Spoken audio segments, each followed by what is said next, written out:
नमस्कार मेरे दोस्तों, कैसे हैं आप सभी लोग। बढ़िया ही होंगे अभी तक, ऐसा मैं सोच रहा हूं। सर, ऐसा क्यों आप लोगों ने बोला?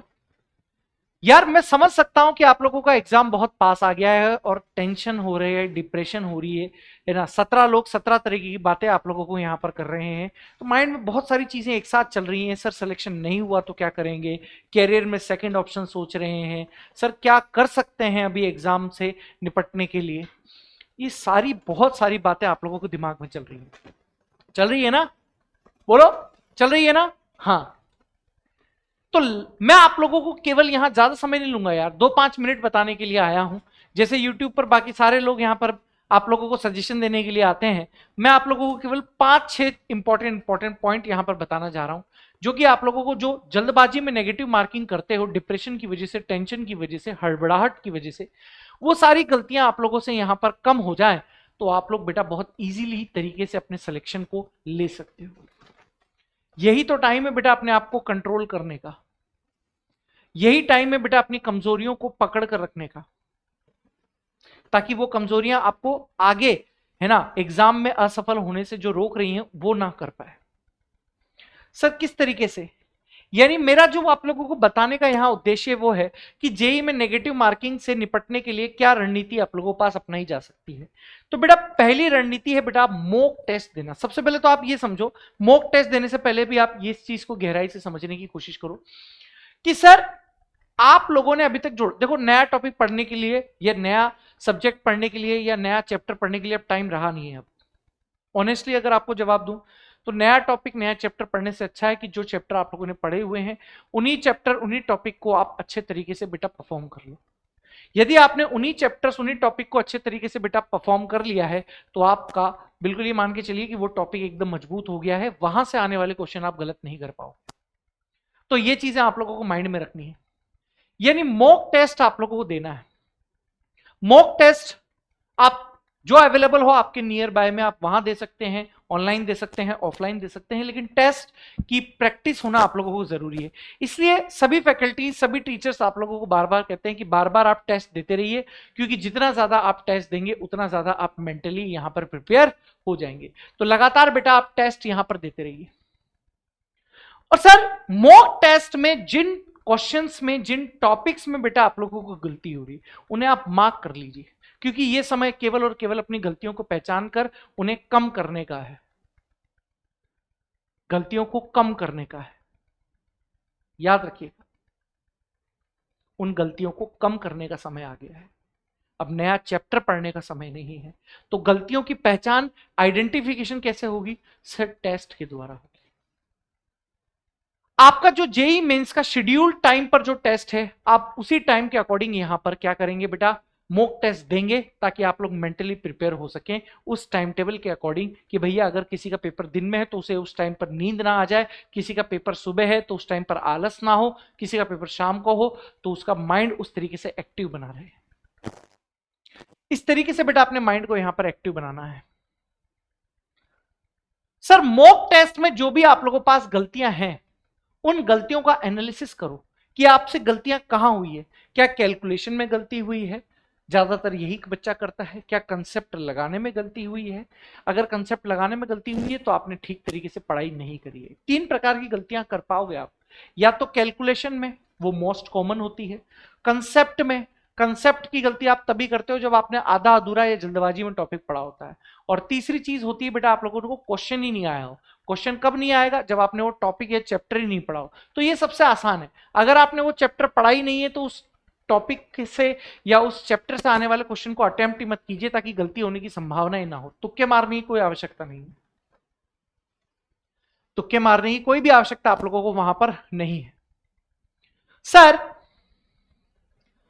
मान लीजिए सिली मिस्टेक हो रही है, कैलकुलेशन मिस्टेक हो रही है, तो उसमें आप लोगों को थोड़ा पेशेंसफुली क्वेश्चन को अटेम्प्ट करना है। अगर किसी बच्चे के सिली मिस्टेक्स हो रही है, कैलकुलेशन में मिस्टेक्स हो रही है, तो वहां पर आप लोगों को पेशेंसफुली क्या करना है, क्वेश्चन को अटेम्प्ट करना है। हाँ, जल्दबाजी में अगर किसी टॉपिक को आपने पढ़ा है तो उस टॉपिक को थोड़ा सा ध्यान देकर पढ़ने की आवश्यकता है। तो ये दोनों चीजें आप लोगों ने कर ली तो आपकी सिली मिस्टेक्स और कैलकुलेशन मिस्टेक्स खत्म हो जाएंगी। सर सटीकता पर ध्यान देना है, बिल्कुल।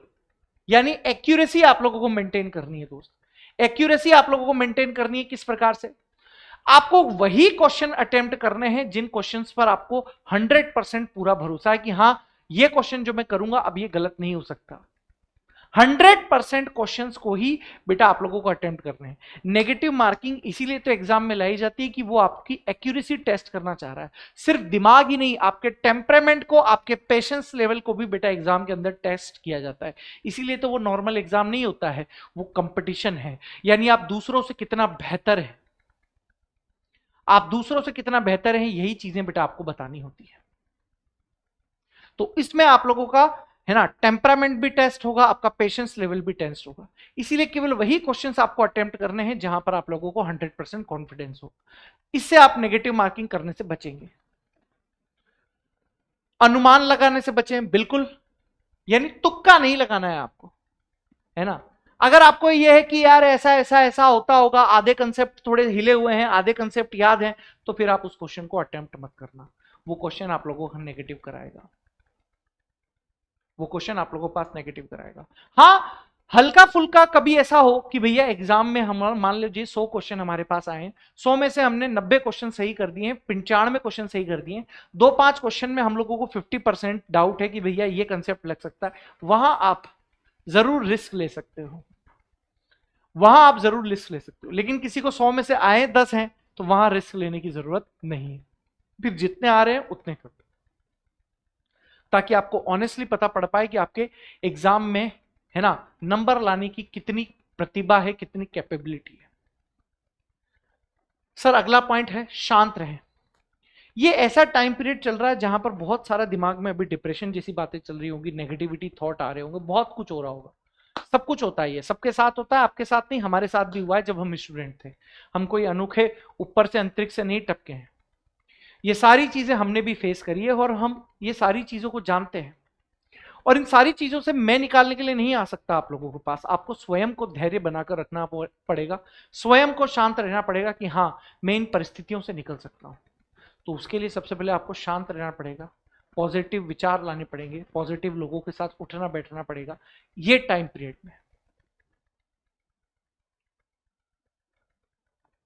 आप एनटीए के पिछले पीवाईक्यू पर जरा फोकस कर सकते हैं, एनटीए के पिछले पीवाईक्यू पर जरा फोकस कर सकते हैं कि किस प्रकार के क्वेश्चन पूछे गए हैं, बस उसी टाइप के क्वेश्चंस को आप यहां पर क्विक रिवाइज करके भी जा सकते हैं, ताकि आप लोगों का वो पोर्शन बेटा स्ट्रांग हो जाए, ठीक है।